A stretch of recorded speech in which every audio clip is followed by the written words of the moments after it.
What's going on, everybody? Hope you're all having a fantastic day today. Now, ladies and gentlemen, I gotta be real. This video is probably gonna be more on the positive side of things because I want to finally give you guys my full critique of the maps that we got within Season 3 for Black Ops 6 multiplayer. You guys know me, it takes me a little bit of time to come to a conclusion on if the maps are good or bad, because you can't just simply play it one time and say it's good or bad, right? You just can't. You don't know the rotations yet, you don't know the power positions, the spawns, how they play on different game modes, whether it's Domination, Hardpoint, TDM, which one it plays best on. You have no clue until you give it a decent amount of playtime. And I think I'm at the point where I can finally give it a good critique. But at the same time, after going ahead and playing these maps for a decent amount of time, I'm salty. I'm partially salty, I can't lie to you guys. I really despise how Activision handles Treyarch as a development team. Even when all the top dog OG devs have left and moved on and they have basically a new team now, they are still treated as the scapegoats of this overall franchise here, where Activision feels like they can get away with the most stuff possible when it comes to a game produced by this team, just simply because of their reputation. And I gotta be real, I kind of feel bad for them at the end of the day, because it's not like they're producing absolute garbage. But ladies and gentlemen, before we go and dive deep, if you guys are interested in more content just like this, don't forget to subscribe and hit that bell. I post daily here to 8 and 1 Eastern time. And of course, if you guys are interested in my live streams, I stream Monday through Saturday over on Twitch, starting between 12 to 1 p.m. Eastern time. Of course, if you guys are interested, got a link to the channel down in the description of this video. All right, so ladies and gentlemen, let me go ahead and start off with the actual maps themselves. I gotta be real with you guys.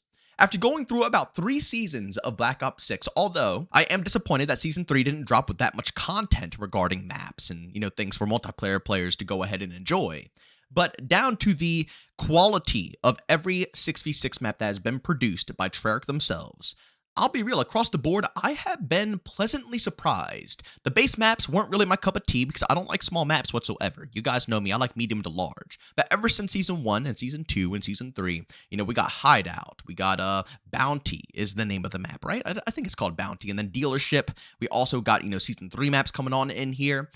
I gotta be real, they haven't done that bad of a job. Now again, like I literally just said, no excuse for the amount of content that we're getting, but at least the quality of it isn't too shabby. Again, Barrage isn't the most insane map of them all. I'm not going to say it's like a 10 out of 10. I would kind of, rate Barrage more so a 7, maybe a 6.5 to 7 out of 10. And it could be better if the spawns were more, fine-tuned, I should say. Hardpoint's probably the best game mode for this map because it, forces players to rotate around and the spawns actually switch up. But anything like Domination, TDM, Kill Confirmed, anything where it's pretty much, it's not really a rotating objective. The side that is on the building side has the worst spawn known to mankind. Once you are stuck back there, to get yourself out of that is such a tedious experience. I mean, if you're not playing with a full 6-stack, you're kind of screwed. I'm going to be honest. You're kind of screwed, and it becomes a bit annoying. But when that spawn trap isn't occurring and you can actually rotate the map, it's different. It's a different style map. It's unique, and I appreciate that in the rotation of 6v6 maps. I think it's fun. So like I said, I'll rate that a nice 7 out of 10. Nomad, I think it's a pretty solid 6v6 face-off map, and I'm glad that they changed it to an actual 6v6 map. For anybody who doesn't know, I guess they listened to the community feedback, and they changed it around to where you can actually unlock streaks on this map now and play it like it's a traditional 6v6 map. Of course, it's more so on the small side, but I don't really want to complain about this because, again, I was already salty enough that it was a face-off map and we weren't getting more traditional 6v6, so I'm just going to take it. I wish it was more medium to large size stuff, but again, solid face-off content. And I will say, Black Ops 6 has probably some of the best face-off maps that I've seen in this franchise's history. Like, seriously, they are very unique, very creative. I know people give them a lot of crap, but I think they give them crap because they hop into them playing 6v6 when they're not. They're supposed to be 2v2 maps. Like the train map, for example, where you're flying down the railroad and just going at max speeds, and you're fighting one another. You can go on top of the train, fight through the actual train itself, whatever you're feeling. It's a cool map for 2v2, but when it's 6v6, it becomes claustrophobic, obnoxious, so on and so forth, so people critique it that way. You can't. When you think of a face-off map, you have to critique it as a 2v2 style of map, and they're cool. I think they're all unique. They're all very interesting. I like the designs of them. But Nomad in particular, I would say as 2v2, I would rate it around an 8 to an 8.5, I would say, because it's a solid 2v2 map. It's not too claustrophobic, plenty of flank routes, interesting angles to take advantage of. So when you're in a 2v2 scenario, that could be really fun. 6v6, as it is, I would probably give it like, a 6. maybe a 5.5, probably more like a 6. But again, I appreciate them adding into 6v6 just to give us more content since Season 3 was so lackluster. It's nice to at least have something added into 6v6. But in all reality, you guys know me. I'm not too big on small maps. Some will probably rate it higher because people love small maps. So, just keep that in mind. I'm more of a medium to large map lover. So that alone, with how claustrophobic it can feel sometimes, it goes ahead and deducts some score off of that. But Nomad's still a really cool map. And these are, again, Treyarch originals. Of course, we have Haven coming mid-season, but that's going to be a Sledgehammer map, and then Firing Range is just a remaster that we've seen 50,000 times. And then, of course, Signal is going to be another original Treyarch, but it's a face-off map, and that is indeed more than likely going to be strictly for face-off. So in all reality, I gotta be real, this is my biggest problem right now, and I guess this can kind of transition us into the rant portion of this video. I'm kind of salty at Activision for how they handled Black Ops 6 and forcing Treyarch to design 2 different games. Again, for those who don't know, Treyarch is working on both this game, Black Ops 6, and the next game that's coming out, Black Ops 7, or whatever they're going to call it. It's going to be the BO2 sequel. But they have 2 different titles on their plate. So when Activision brags and boasts about, Treyarch having 4 years, in all reality, they only had 2, basically 2 years for each game, which is what it is. But, keep in mind, I know everybody says Sledgehammer was able to develop their game, Modern Warfare 3 2023, in that amount of time. But again, they had a template to work off of, Modern Warfare 2 2022.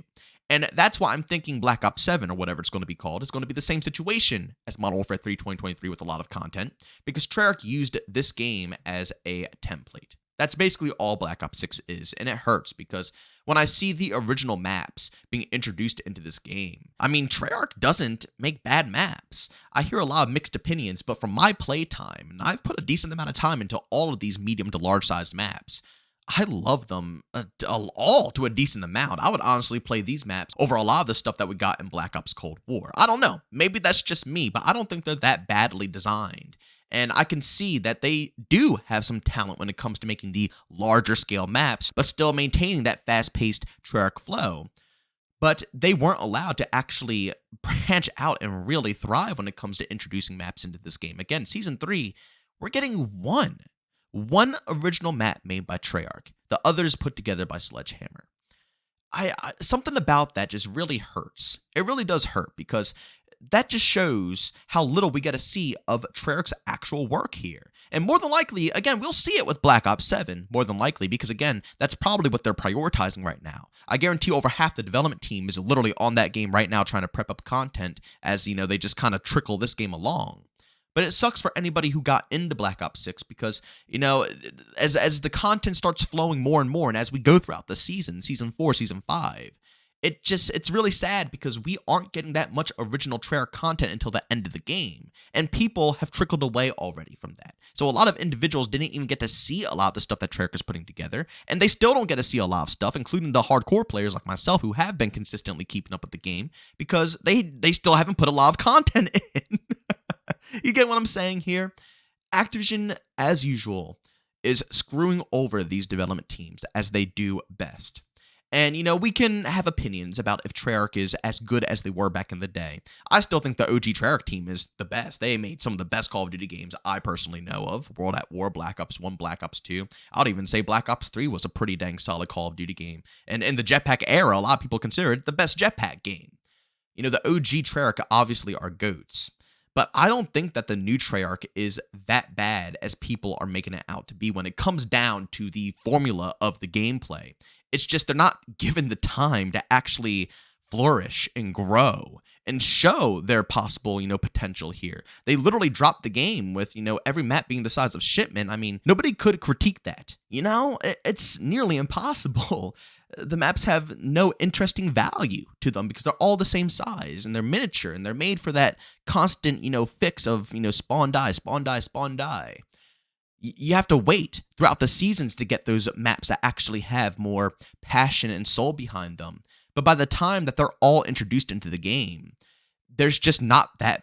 I don't think many players are going to be around to see. And also, we're seeing a lot of Sledgehammer games slip on into the mix here. And for those who don't know this as well, Modern Warfare 3 2023, Sledgehammer had to cut a lot of their, maps out of the rotation of the end seasons in order for Black Ops 6 to flourish here, which once again proves that Treyarch is indeed probably working on the next game. They didn't hyper-focus content whatsoever. They're just trying to probably build up the template of what this game is supposed to be, forget content. Sledgehammer helps out with the content, and then the next game is going to be the big bomb of content, which is great. If the next game is just like Modern Warfare 3, where we get tons of aftermarket parts every week, a bunch of things to grind for, a bunch of maps to play, I'll be a happy guy. I'll be honest. I'll be pretty happy with that.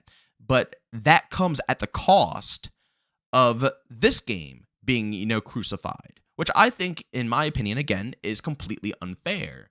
Every single game should be able to meet Modern Warfare 3's criteria without having the development teams being split across a bunch of different titles to produce this yearly cycle. And like I always say, I feel like Activision should seriously consider the 2 to 3 year cycle of Call of Duty being out instead of rushing one out every single year, but we all know that's not going to happen. They make a lot of cash off of these games. The shareholders want to see a yearly cycle going on here, a yearly influx of an insane amount of money.